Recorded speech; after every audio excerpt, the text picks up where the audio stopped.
AITA for telling my daughter that she doesn't exist to me. The title sounds bad, but hear me out. I used to be close to my daughter when she was a child. She was open towards me and happy about hanging out with me. In her early teen years, she was more closed off and less inclined to sit with me. I only saw her when she went to the kitchen to eat. Otherwise, she would spend all day in her room. It got to the point where I began to jokingly ask her to think of her home as a motel where she can sit around the main lobby, read, living room, encourage her to spend time with family. I felt hurt and resentful towards her for distancing herself from me and by extension, her family. Recently, as a young adult, she began to make an effort to reconnect with me. I felt happy about it. Today, she wasn't being herself. She had an argument with her mother. I haven't seen her all day and only saw her when she came to eat lunch with us. She spent all day in her room. Her brother's friends are sleeping over, so I needed her help. I told her that she needed to help. She was cold. I asked why was she doing this. She replied that she was just collecting her thoughts.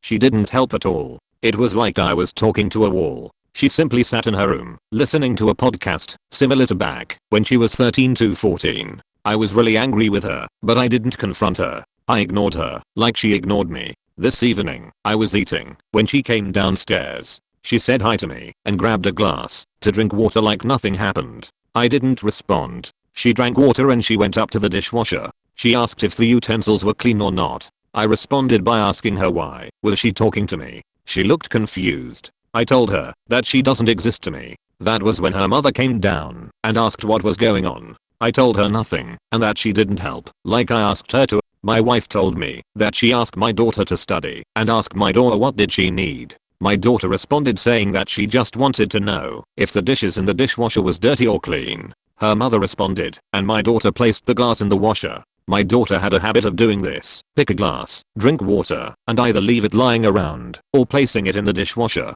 In the past, I asked her over and over again to not do it and even gave her her own bottle to keep, which she used for a while, but stopped a few weeks later. I sarcastically said that she can keep doing it and then asked her angrily how many times have I told her to use her own bottle instead of using glasses. My wife told me now wasn't the time, but I kept scolding my daughter. My wife told her to just go along with it, which she did. My daughter was on a verge of tears and ran to her room, and then I called out to her, repeating that she doesn't exist to me. My wife defended her. I feel bad for it because I really do love my daughter and I know she loves me back, even if she doesn't always show it. AITA, you are emotionally abusing your daughter. I wouldn't be so sure she does love you. Why in the hell are you so against her using a glass to drink water or taking time alone to collect herself? Why are you abusing her to make yourself feel big? AITA, are you an alcoholic? If you are not yet in therapy, you need to be. Also, be very aware that right now, you have not only alienated a daughter who will grow up to avoid you, if not be completely NC, you are also alienating your wife. There is a divorce in your future, buddy, and when it happens, you'll be all where did this come from? Jesus, yes AITA, and a horrible father. Good news, you will never be close to your daughter again. Sounds like she is a teen. Teens act like that, and they grow up and come back as loving people in their 20s. Of course your kid will come back to her mom and cut you out cold with the help of a lot of therapy. You are a toxic parent, and I say that as a parent of a teen. You can never ever take that back or undo the damage you have done to your family. Hope your grown-up temper tantrum was worth it.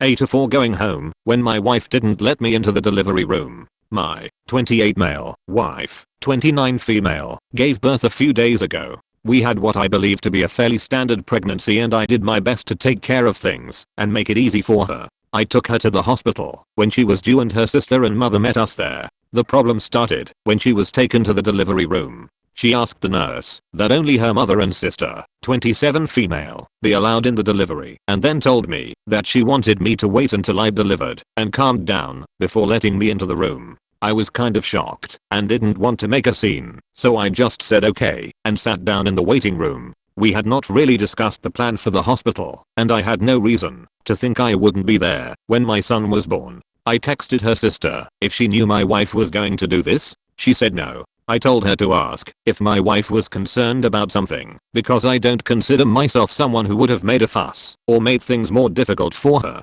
She texted back after a while saying that my wife just doesn't want you to see her like this, and then added that she didn't agree with my wife and tried to convince her, but ultimately it was her choice and I should respect it. I sat in the waiting room for 6 hours getting minimal updates as the labor was fairly slow, and then I decided that there was no point, so I texted her sister that I was going home. I'd meet my son when they brought him home and handle the birth certificate stuff the next day. They came home about 9 hours later, and I was finally able to meet my son. When my wife's mother and sister left, she got very angry at me for leaving her at the hospital. I was angry too, but I told her that we can talk about this in a few days because she's just given birth. She wouldn't drop the subject, so I finally told her that she excluded me from the birth of my son for no reason. I didn't see the need to hang around a hospital waiting room for hours doing nothing, and that even her own sister thinks what she did was wrong. She said there could have been complications and I needed to be there, to which I replied that I wouldn't have been there because she kept me out of the room and the doctors would have handled any problems anyways. She called me an inconsiderate asshole and has been talking short with me for several days. Her sister told me I should just apologize and move past it because it was a stressful time for my wife, but I think I'm owed a bigger apology first for how I was excluded from my own son's birth. NTA. Unless she had something to hide, like a baby coming out obviously a different race than you might be, I don't see any reason for you to be excluded from the birth of your child. That's ridiculous. NTA. If your wife didn't want you to be in the delivery room, that should have been discussed ahead of time. She essentially shut the door in your face and expects you to have just waited in the uncomfortable waiting room for 15 hours. That's not okay. AITA. Mostly for how you reacted when she got home. I understand wanting to be in the room when your son is born, but it's her body, her delivery, and ultimately her decision. You are valid to be upset by it, but you still need to respect it. Yelling at her when she got home and demanding an apology is not respecting her decision. Also, she's right about needing you're available for complications. If something happened and she were unable to make decisions for herself, you would be the one to make those, whether or not you were standing in the room. Not just the lack of a plan, but the way they both acted surrounding it. I don't believe for a second that the wife didn't think it would be a problem to not let her husband know and just have the nurses tell him when they got to the hospital. The reason she didn't tell him is because it would give him the opportunity to push back and even convince her otherwise. Even if she knows he couldn't change her mind, it would have at least given him the ability to emotionally prepare for it. Unless there is a history of abuse that isn't being shared, she had no reason to keep the plan from opus. Going home was spite, pure and simple. Keep the interests of the kid in mind and sign yourselves up for marriage counseling. AITA for refusing to take 50% custody after my children left themselves. I know the title makes me sound like an a-hole, but hear me out. I, 35 female, have 3 children with my ex-boyfriend, 37 male. We had 50/50 custody since our last daughter, 7 years of age. June of 2021 he asked for 100% custody and of course I refused. He threatened me saying he would get it. That Sunday when I got them for my week, my children were angry and accused me of kidnapping them. The whole week they were too much, so I gave him 100% custody while agreeing to pay child support. It was summer, so of course they were having lots of fun, and since his new girlfriend couldn't have children, it was like a perfect situation for them. Well, I moved out of the house, got an apartment where I could easily pay rent, and began living my best life. It got kind of lonely, but I reminded myself it was just me, and I was free to do anything I want. Well, once school started, problems rose at their house. He didn't know what to do when it came to school, as I covered all of it. I gave him a binder with everything he would need to do. Well, since January the kids and my ex have been begging to go back to 50/50, and I've refused every time. His reasons are: 1. They can't have bedtime with them in the house. 2. Working with the school for grades is too complicated. 3. He can't discipline them. 4. They expect an allowance. 5. Has sorry for threatening me. I still refused and told them they made their choice. Well, he told my family, and I'm getting messages from everyone for not taking the kids back. So AITA, edit, a lot of you think I should see them on weekends and try to rebuild relationship before going back to 50/50. I think I will try this, and thank you to the others who said I'm the a-hole and have a good reason why. I will be putting my kids first from now on. AITA, kids come first.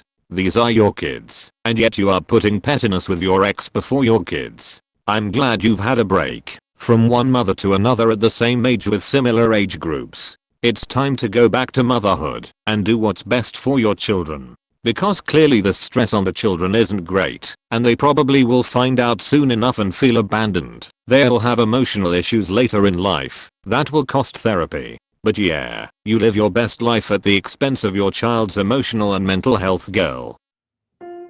Agreed. NTA. While I think the best version of a mother would always put her children's interests first, no matter the cost, as a child of divorce I understand kids wanting to live with one parent or the other, and at some point it only hurts the kids not to let them live with the parent of their choice, especially past a certain age. However, that said, once you go to court and spend thousands and thousands on lawyers and custody hearings and agreements, I don't blame her for having the attitude of I gave you what you wanted to be happy. You choose your bed, now lie in it. I think at this point it is more stable for the kids to stay 100% with the father and his new woman. May not be the best home, but it will be a constant for better or worse. Only thing worse is more fighting in court and flip-flopping back and forth over and over again. In addition, she already downsized and might be difficult to save up and move into a big enough place to house the kids again. If the shoe was on the other foot, everyone would be telling the guy to pay child support and let the mother and her new man keep the kids and family together. And what a horrible guy he is for giving up custody in the first place, and he doesn't deserve to be a father. Just saying. Go live your best life, girl. You're both using your kids as pawns to get at each other. You had a few difficult days with your kids, and so you gave them up. He can't do basic things, like putting the kids to bed, or helping with homework. So he's doing the exact same thing you did, giving them up, because he doesn't want to deal with whatever they've got going on. You didn't even question why the kids said you were kidnapping them. He clearly put that into their heads. I feel awful for those kids. They need parents who might actually be there for them. Neither of you are it, but that's who they are stuck with. Thank you for watching. Please like and subscribe so I can continue making these videos.